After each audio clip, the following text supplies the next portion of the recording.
ក្រំ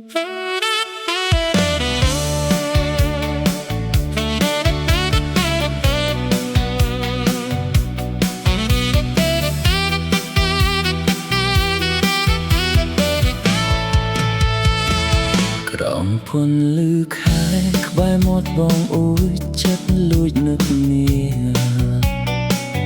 ដល់ម្ចាស់វាឆារាត្រីស្ងាត់សូនសងឯកាប្រាថ្នាចង់ក្បែរចង់លឺសំឡេងរងចាំទូរស័ព្ទរងចាំជួបមុខរំលាយរាល់ទុក្ខដែលធ្លាប់ចំបែង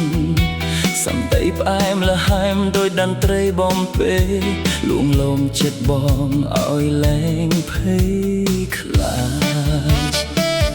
ចង់លឺវាចាទុនភ្លុនចេញពីបេះដូងសំដីអូនហាក់បីដូចជាថ្នាំទឹកព្យាបាលរបួសចិត្តដែលធ្លាប់ឈឺផ្សាឲ្យមានកម្លាំងដើរទៅមុខទៀតសូមកុំប្រែប្រួលសំដីដែលធ្លាប់លួងលោមទោះមេឃរលំក៏ចិត្តមិនឃ្លាតចង់លឺវាចាដែលមានន័យ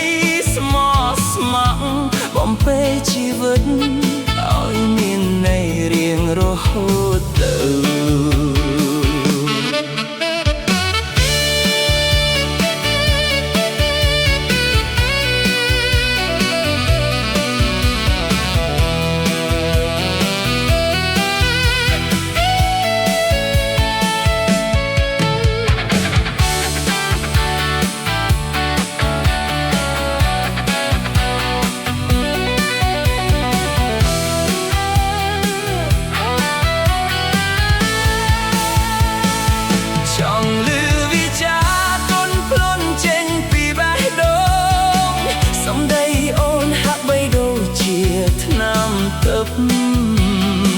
ព្យាបាលរបួសចិត្តដែលធ្លាប់ឈឺផ្សា